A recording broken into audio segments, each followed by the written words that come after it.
ସ୍କନ୍ଧେ ପଇତା ଗୁଡ଼ରେ ପୂଜା ଗୁଡ଼ରେ ପୂଜା ଭଲା ଗୁଡ଼ରେ ପୂଜା ଆଇଲେ ବ୍ରାହ୍ମଣ ମାନେ ରାଜା ବସେଇ ଦେଲେ ସାରେ ଲୋମପାଦ ରାଜ୍ୟରେ 12 ବର୍ଷ ବର୍ଷା ହଉନଥିଲା କାହିଁକି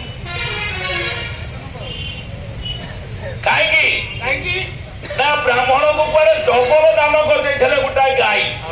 ବଞ୍ଜିଆକୁ ବାହାର କରିଛନ୍ତି କହିଲେ ଗାଈଟା 2 ଥର ଦାନ କରିଦେଲେ ବ୍ରାହ୍ମଣ ରାଗିଗଲେ ଅଭିଶାପ ଦେଲେ କହିଲେ ଅନାବୃଷ୍ଟି ହଉ ଓଡିଆ ଜଗମୋହନ ରାମାୟଣ ବଳରାମ ଦାସ ଦାଣ୍ଡି ରାମାୟଣ ଯାହାକୁ ଆମେ କହୁଛେ ପରିଷ୍କାର ସେଇଥିରେ ଲେଖା ହେଇଛି ଧର୍ମଗ୍ରନ୍ଥ ଷ୍ଟୋର ବିକୁଛନ୍ତି 4 ଖଣ୍ଡ ବହି ହେଇଛି ଦାଣ୍ଡି ରାମାୟଣ 25,000 ଡିସକାଉଣ୍ଟ ରେ ଯାହା ମିଳିବ 4ଟା ଯାକ ମିଶିଲେ ଇଏ ଦାଣ୍ଡି ରାମାୟଣ କହିଲେ ସେଦିନ ରାଜା ଇନ୍ଦ୍ରଙ୍କ କୋପର ଶିକାର ହେଇଥିଲେ ମେଘକୁ ଦେଖି ରାଜା